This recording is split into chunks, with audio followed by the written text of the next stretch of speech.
wa asyhadu anna Muhammadan abduhu wa rasuluh asrafal anam. Allahumma salli wa sallim wa barik ala Muhammad wa ala alihi wa ashabihi ajma'in. Amma ba'd, fa ya ibadallah, usikum wa iyaya bittaqwallah, faqad fazal muttaqun. Qala Allah ta'ala fil Qur'anil Karim, ya ayyuhalladzina amanu taqullaha haqqa tuqatih wa la tamutunna illa wa antum muslimun. Faqala aidan, wa inna hadha sirati mustaqiman fattabi'uhu wa la tattabi'us subula fatafarraqa bikum an sabilihi zalikum wassaakum bihi la'allakum tattaqun. Shadaqallahul azim. Kaum muslimin sidang Jumat yang berbahagia, syukur dan puja kita persembahkan kehadiran Allah Subhanahu wa ta'ala. Salawat dan salam kepada Nabi Muhammad sallallahu alaihi wasallam. Kemudian khatib berwasiat kepada kita semua, termasuk diri khatib sendiri, marilah kita tingkatkan ketakwaan kita kehadiran Allah dengan sebenar-benarnya takwa, dan janganlah mati melainkan dalam Islam. Khutbah kita tentang peran ulama dalam menyambut kemerdekaan atau merintis kemerdekaan Republik Indonesia. Kaum muslimin yang berbahagia, di dalam surat Al-Fatir ayat yang ke-28 dinyatakan, innama yakhshallaha min ibadihil ulama. Sesungguhnya orang yang paling dekat dengan Allah adalah ulama. Ulama itu artinya orang yang alim. Mufradnya alimun, satu orang alim. Jamaknya ulama, artinya banyaknya orang alim atau kumpulan orang-orang yang berilmu pengetahuan. Di dalam surat Al-Mujadalah ayat 11 menyatakan, yarfa'illahu alladhina amanu minkum walladzina utul ilma darajat. Allah hanya akan meninggikan orang-orang yang beriman di antaramu dan orang-orang yang berilmu pengetahuan beberapa derajat.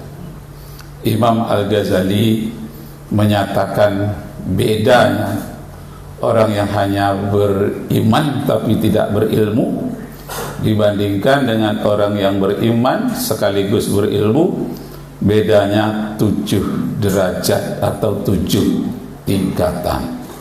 Karena itu kaum muslimin, perlu kita pahami bagaimana peranan ulama di dalam merintis kemerdekaan, menyambut kemerdekaan, dan mengisi zaman kemerdekaan ini dengan ilmu pengetahuan, iman dan ilmu. Kaum muslimin sidang Jumat yang berbahagia, peran ulama di menjelang kemerdekaan atau merintis kemerdekaan ialah mendampingi para pejuang, memberikan semangat jihad kepada mereka agar terlepas dari penjajahan. Wajahidu fi sabilillah bi amwalikum wa anfusikum dzalikum khairul lakum in kuntum ta'lamun. Berjihadlah kamu di jalan Allah dengan hartamu, dengan jiwa ragamu, itulah yang lebih baik bagimu seandainya kamu mengetahuinya.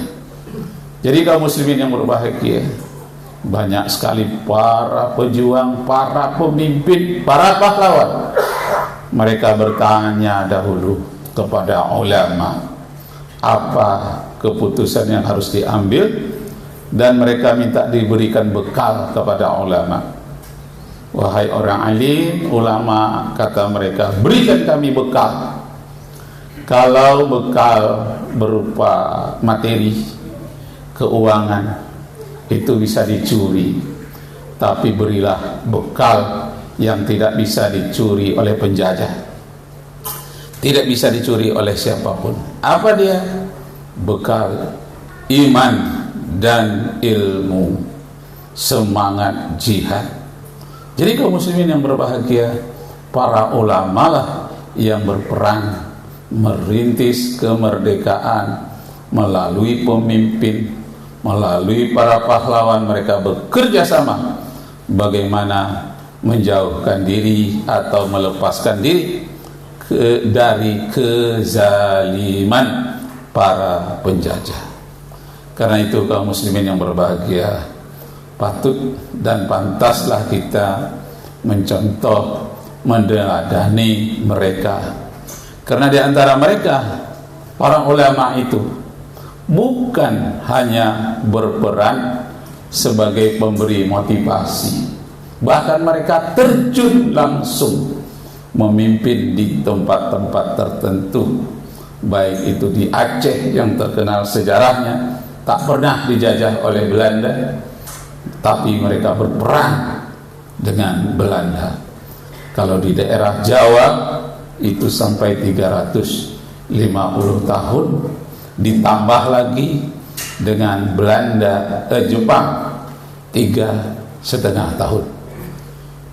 Para ulama memberikan bekal, diantaranya ketika melemparkan lembing senjata atau bambu runcing, bacalah wa ma ramaita iz ramaita walakinnallaha rama waliyubliyal mu'minina minhu balaan hasanah. Bukanlah aku yang menembak, bukan aku yang memanah, bukan aku yang melemparkan lembing dan senjata lainnya, tapi pada hakikatnya Allah lah yang memanah mereka, dan Allah memberikan ujian dan memberikan kemenangan kepada orang-orang yang mukmin. Kaum muslimin sidang Jumat yang berbahagia, sampai hari ini perjuangan misalnya di Palestina itu ketika mereka ingin menghancurkan namanya senjata musuh, tank-tank baja itu, semua mereka membaca wa ma ramaita iz ramaita walakinnallaha rama. Para pejuang itu bukan saja mereka sebagai pejuang, tapi juga mereka merupakan hafiz, penghafal Al-Quran, penghafal hadis, dan mereka menerapkannya langsung di lapangan. Mereka mendapat senantiasa bimbingan dari para ulama. Kaum muslimin sidang Jumat yang